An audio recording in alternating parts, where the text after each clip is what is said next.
10월 3일 목요일 누가복음 18장 31절에서 43절까지 말씀 읽고 나누겠습니다. 예수께서 12제자들 데리시고 이르시되 보라 우리가 예루살렘으로 올라가노니 선지자들을 통하여 기록된 모든 것이 인자에게 응하리라. 인자가 이방인들에게 넘겨져 희롱을 당하고 능욕을 당하고 침뱉음을 당하겠으며 그들은 채찍질하고 그를 죽일 것이나 그는 3일 만에 살아나리라 하시되 제자들이 이것을 하나도 깨닫지 못하였으니 그 말씀이 감추었으므로 그들이 그 이르신 바를 알지 못하였더라. 여리고 가까이 가셨을 때 한 맹인이 길가에 앉아 구걸하다가 무리가 지나감을 듣고 이 무슨 일이냐고 물은데 그들이 나사렛 예수께서 지나가신다 하니 맹인이 외쳐 이르되 다윗의 자손 예수여 나를 불쌍히 여기소서 하거늘 앞서가는 자들이 그를 꾸짖어 잠잠하라 하되 그가 더욱 크게 소리질러 다윗의 자손이여 나를 불쌍히 여기소서 하는지라. 예수께서 머물러 서서 명하여 데려오라 하셨더니 그가 가까이 오매 물어 이르시되 내게 무엇을 하여 주기를 원하느냐 이르되 주여 보기를 원하나이다. 예수께서 그에게 이르시되 보라 내 믿음이 너를 구원하였느니라 하시매 곧 보게 되어 하나님께 영광을 돌리며 예수를 따르니 백성이 다 이를 보고 하나님을 찬양하니라. 아멘. 자, 오늘 본문 앞부분 31절에서 34절 이 부분을 제목을 만든다면 이렇게 볼 수 있습니다. 3차 순환 예고. 3차가 마지막 순환 예고거든요. 그러니까 3차라고 하는 것은 1차와 2차가 있었다라는 거죠. 그동안 예수님은 제자들에게 두 번이나 순환에 대해서 내가 십자가에 못 박혀 죽을 것이다라고 말씀을 하셨거든요. 그러나 제자들에게 있어서 여전히 예수님은 정치적 메시아입니다. 그러니까 힘을 가지고 로마를 뒤엎어서 이스라엘을 힘 있는 나라로 만드는 수장, 그런 메시아관을 제자들이 가지고 있었어요. 그래서 그동안 두 번이나 순환 예고를 들었지만 한 귀로 듣고 한 귀로 흘려버립니다. 자, 오늘 본문에서 세 번째 순환 예고를 했지만 34절을 볼까요? 뭐라고 되어 있죠? 제자들이 이것을 여전히 깨닫지 못하고 이르신 바를 알지 못한다.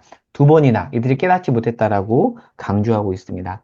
예수님 얼마나 외로우셨을까라는 생각이 들기도 합니다. 하지만 예수님은 이제 예루살렘의 십자가 길로 본격적으로 가셔야 합니다. 그래서 알아듣지 못하지만 제자들에게 마지막으로 순환 예고를 하시죠.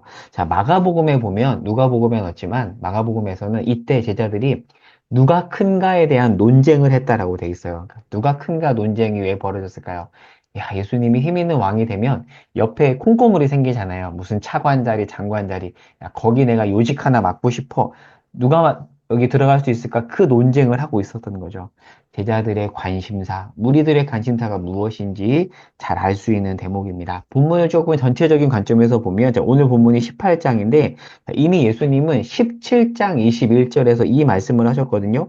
이미 하나님의 나라가 너희 안에 있다라고 말씀하셨어요. 자, 그리고 예수님은 18장 1절에서 14절 말씀을 통해서 과부와 재판장 비유, 바리새인과 세우 비유를 하면서 하나님 나라는 과부와 세리처럼 겸손하고 끈질기게 구하는 자의 것이다라고 말씀하셨고요. 그리고 18장 15절에서 30절 말씀을 통해서는 어린아이와 부자 청년을 비교하면서 하나님의 나라는 돈과 힘을 의지하지 않고 어린아이처럼 하나님만 바보처럼 의지하는 자와 어울리는 곳이다 라고 말씀을 하셨어요. 그리고 오늘 본문이 나오는 거니까 구조적으로 본다면 제자들의 관점에서 하나님의 나라에 어울리는 자는 부자 청년과 힘 있는 자이지만 그러나 예수님이 원하시는 것은 정반대다라는 그런 얘기가 전체 문맥을 통해서 우리가 파악할 수 있는 그런 대목입니다. 예수님이 말씀하신 하나님 나라의 진정으로 어울리는 자는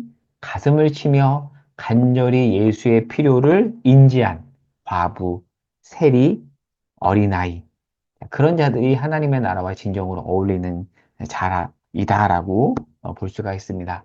자, 이어서 35절 이후에 보면 자, 예루살렘에 가는 길목 거기에 이제 여리고라는 도시가 있는데 거기서 예수님이 한 맹인을 만납니다. 그런데 본문에 보면 이 맹인이 구걸했다고 하니까 이 사람은 앞이 보이지도 않는데 또 구걸하는 사람이에요. 정말 비참하죠. 자, 이때 구걸하고 있는 중에 예수님이 지나간다는 소문을 듣고 다윗의 자손 예수여 나를 불쌍히 여기소서라고 도움을 청하자. 자, 본문에 보세요. 제자들이 어떻게 하죠? 제자들이 꾸짖습니다. 자, 이미 제자들은 18장 15절에서 어떤 사람이 어린아이를 데리고 오자 꾸짖었어요. 근데 그 다음에 부자가 왔을 때는 꾸짖지 않았습니다. 그러니까 제자들은 어린아이가 오는 것 꾸짖고 부자는 꾸짖지 않고 맹인 거지가 오는 것은 또 꾸짖었어요. 그러니까 제자들이 생각한 하나님의 나라는 예수님이 말한 하나님의 나라와 완전 다른 거죠. 하나님이 봤을 때 하나님 나라의 합한 자는 과부, 세리, 어린아이, 맹인, 바디메오 같은 자인데 예수님의 제자들은 그렇게 생각하지 못했습니다. 자, 누가복음 맥락에서 본다면 하나님 나라와 가장 어울리는 자는 과부, 세리, 어린아이, 맹인, 거지입니다. 이들의 공통점이 있어요. 뭐죠? 이들은 모두 절박한 자리에서 예수를 간절히 구했다는 것에 공통점이 있습니다. 자, 오늘 말씀을 정리해 보겠습니다. 자, 오늘 본문에서 말하는 하나님 나라를 지금 누리고 있는 자들 보시면 현실에서는 너무 비참합니다. 가부장사회에서 남편을 잃은 여인, 과부죠. 그리고 사람들에게 손가락질 받고 있는 세리, 그리고 사람 취급조차 받지 못했던 어린아이, 그리고 마지막으로 등장한 앞이 보이지도 않는데 거지예요. 얼마나 비참했을까요? 하루하루가 절망 그 자체이지 않았을까요? 솔직히 우리가 이렇게 살아간다고 생각해 보세요. 제가 만약에 앞이 보이지 않고 구걸하는 인생이라면 어, 너무 힘들 것 같은데요. 그런데 자, 이들은 그 아무것도 없는 자리에서 예수가 필요함을 느꼈고 그 절실한 자리에서 하나님의 나라를 역설적으로 누리고요. 그리고 앞으로 영원히 누리는 하나님 나라의 자리로 초청을 받았습니다. 제가 두 번째 정리 및 적용에 이런 질문을 넣었죠. 여러분 비참하신가요? 저는 저희 어머니를 보면서 본문의 맹인 거지가 생각이 났어요. 사실 인간적으로 보면은 뭐 자세히는 다 나눌 수 없겠지만 참 비참한 몰골이신데 그런데 제가 누가복음을 묵상하면서 하나님이 주신 은혜는 너무 비참해 보이지. 근데 그 자리에서 하나님 나라로 초청을 받았고 누리고 있어. 그런 말씀을 주시는 것 같아서 저는 정말 위로가 되었습니다. 우리가 처한 현실이 굉장히 비참할 수 있고요. 비교하다 보면 그 비참함이 더 커지잖아요. 근데 역설적으로 성경은 그 비참한 자리에서 진정 예수의 필요성을 인지하며 하나님 나라를 누릴 수 있다라고 말하고 있습니다. 혹여나 맹인 거지와 같은 상황에 처해 있는 분이 계시다라면 오늘 말씀을 통해서 위로를 받으셨으면 좋겠습니다. 그 자리에서 우리는 하나님의 나라를 부자가 누릴 수 없는 하나님의 나라를 누릴 수 있다라고 말씀해 주고 있습니다.